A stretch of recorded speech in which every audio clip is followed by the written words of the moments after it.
बच्चों, now today we will start group 16th element, and in the group 16th we have oxygen, sulfur, selenium, tellurium and polonium.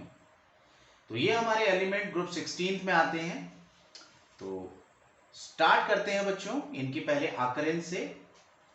जो oxygen है ये earth crust पर करीब 46.6% पाया जाता है by mass.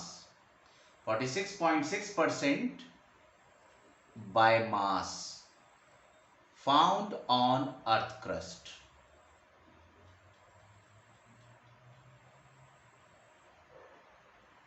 Oxygen dry air में मिलता है हमें. ड्राई एयर में इसकी करीब परसेंटेज 20.946 होती है, but this percentage is by volume. Sulphur second element of the 16 group, ये हमारा 0.03 से 0.1% तक पाया जाता है ऑन द अर्थ क्रस्ट. ज्यादातर इसका जो कंपोजिशन है, जो सल्फर है, वो हमारे कंबाइंड फॉर्म में होता है. कंबाइंड फॉर्म में जैसे ये पाया जाता है जिप्सम के अंदर.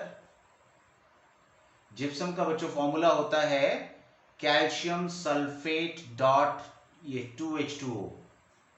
एप्सम सॉल्ट के अंदर होता है. एप्सम क्या होता है बच्चों?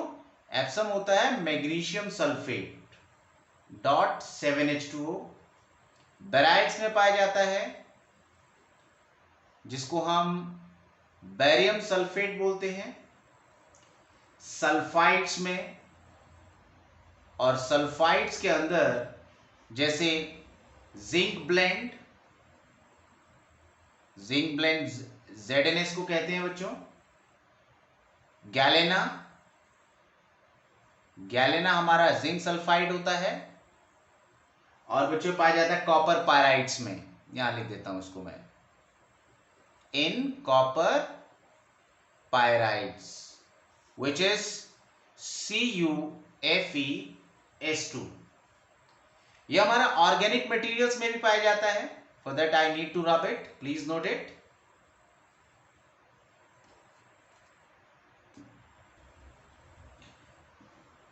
ऑर्गेनिक मटेरियल जैसे एग में, प्रोटीन्स के अंदर पाया जाता है, गार्लिक में होता है, अनियन में होता है, मस्टर्ड में, हेयर में, वूल एक्सेट्रा.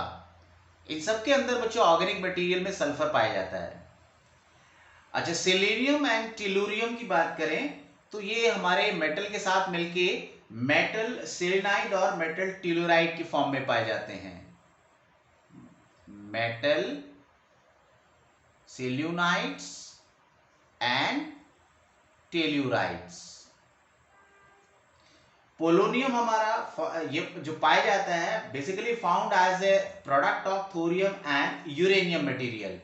यानी जो थोरियम और यूरेनियम का डिके प्रोडक्ट होता है उसमें हमारा ये पोलोनियम पाया जाता है. Now let us discuss their electronic configuration. Atomic number oxygen का होता है 8, सल्फर का 16, selenium is 34, tellurium is 52 and polonium is 84. Oxygen family है ये. इनका वैलेंस शेल का कॉन्फ़िगरेशन बच्चों NH2NP4 है. सेकेंड पीरियड से ये स्टार्ट हो रहे हैं. इसमें नोबल गैस हीलियम है and after that the filling is in S&P orbital. It is 2s2 and 2p4. Helium से नीचे बच्चों नियॉन हमारा नोबल गैस है जो आती है, and after that 3s2 3p4 is the configuration. Then next gas is argon. अब बच्चों सेकेंड थर्ड फोर्थ शेल में हमारा d ऑर्बिटल इंक्लूड हो जाता है, जिसमें बच्चों थर्ड का d आ जाता है, जिसमें 10 इलेक्ट्रॉन होंगे, 3d10 and then 4s2 4p4. Argon के बाद नेक्स्ट है क्रिप्टन. इसमें फोर्थ शेल का d ऑर्बिटल आ जाता है 4d10 and then 5s2 and 5p4। Xenon इसके अंदर बच्चों f ऑर्बिटल का भी इंक्लूजन हो जाता है। So it's configuration is 4f14, 5d10, 6s2 and 6p4. So this is the configuration of group 16th element.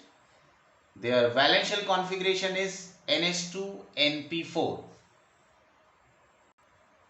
First property is their atomic and ionic radii. जैसे कि बच्चों हमने पढ़ा है लेफ्ट टू राइट जब हम जाते हैं तो न्यूक्लियर चार्ज बढ़ता है and that attracts the valence shell electron strongly.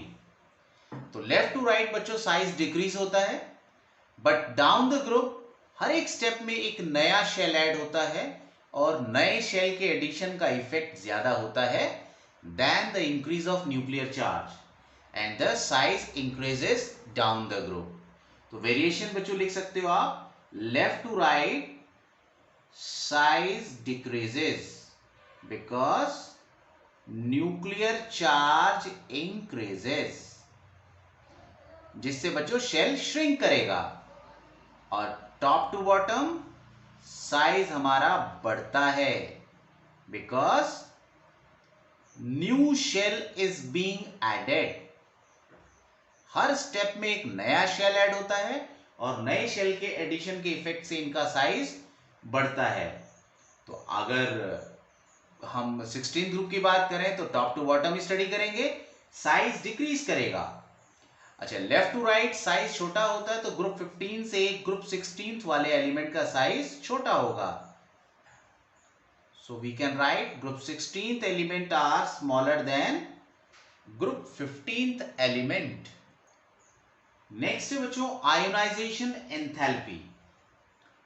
Group 14, 15 and 16 left to right size decrease होना चाहिए, तो ग्रुप 16 की आयोनाइजेशन एनर्जी 15 से ज्यादा होनी चाहिए, क्योंकि लेफ्ट टू राइट जब जाते हैं साइज छोटा होगा तो valence electron will be close to the nucleus and there should be the stronger attraction.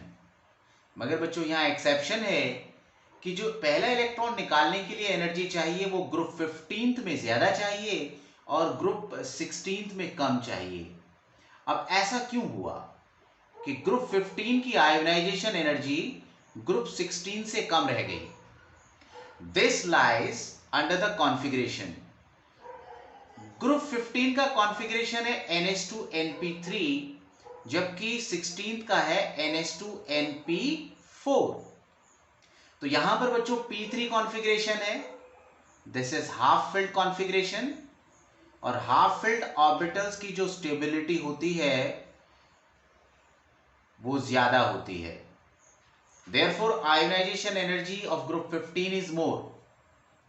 मगर बच्चों जैसे ही एक इलेक्ट्रॉन ग्रुप 15 में से निकलेगा तो कॉन्फ़िगरेशन बन जाएगा ns2np2, और जब 16 में से निकलेगा एक electron so it will be ns2np3. Now after losing one electron, group 16th element has this advantage. Now this one has the half filled configuration. This one is more stable. इसका मतलब ये हुआ कि जब दूसरा इलेक्ट्रॉन निकालेंगे हम तो आयोनाइजेशन एनर्जी ग्रुप 16th की एक्सेप्शनली हाई हो जाएगी, because now it has got half filled configuration. Left to right size तो डिक्रीज हो ही रहा था, but in addition to it it has got this priority of the most stable half filled configuration. तो देखें इसका इफेक्ट न्यूमेरिकल वैल्यू पर क्या फर्क पड़ता है। This is the first ionisation energy in kilo joule per mole. This is nitrogen, oxygen. Nitrogen में पहला इलेक्ट्रॉन निकालने के लिए एनर्जी चाहिए 1402 किलो जूल पर मोल, जबकि ऑक्सीजन में चाहिए 1314। ऑब्वियसली नाइट्रोजन की फर्स्ट आयोनाइजेशन एनर्जी ज्यादा है, मगर जब सेकेंड इलेक्ट्रॉन निकालना होता है तब बच्चों नाइट्रोजन की एनर्जी 2856 किलो जूल पर मोल है, जो फर्स्ट से तो अल्टीमेटली ज्यादा ही होगी, क्योंकि फर्स्ट पे जैसे इलेक्ट्रॉन निकलेगा एक पॉजिटिव चार्ज आएगा, and to remove second electron we have to overcome that additional attraction. Oxygen में भी बच्चों सेकेंड ज्यादा होगी, but this one is exceptionally high.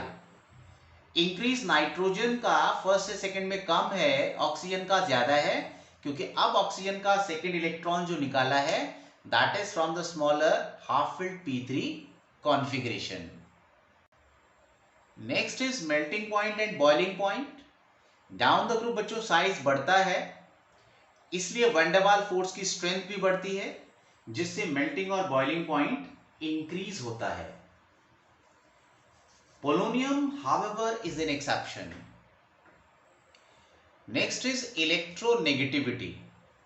What is electronegativity? It is the power of the nucleus of an atom to attract the bonded pair of electron towards itself.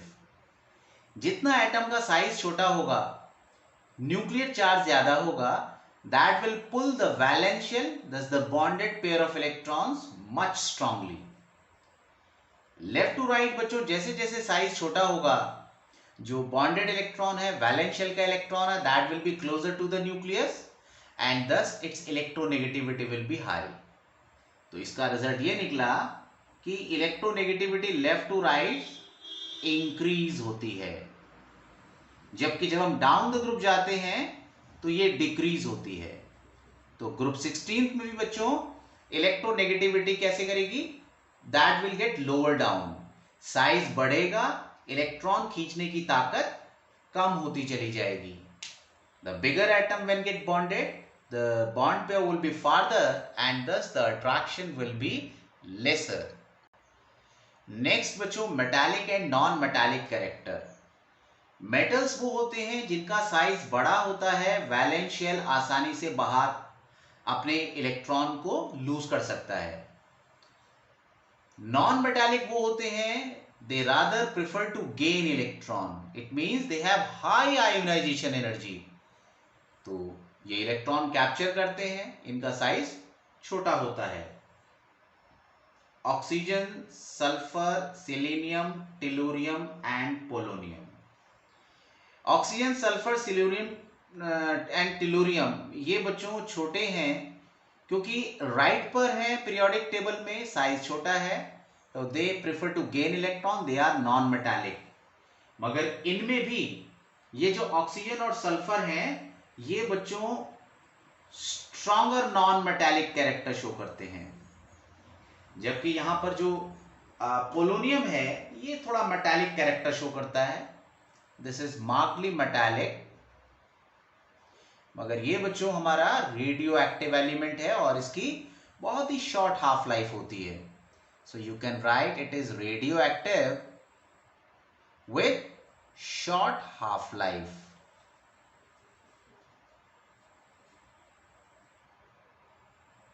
And the next one is electron gain enthalpy.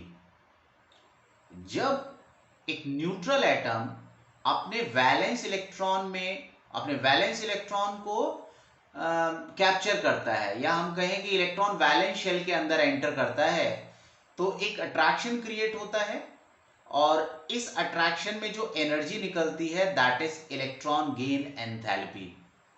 जितना strong attraction create होगा उतनी energy ज्यादा निकलेगी।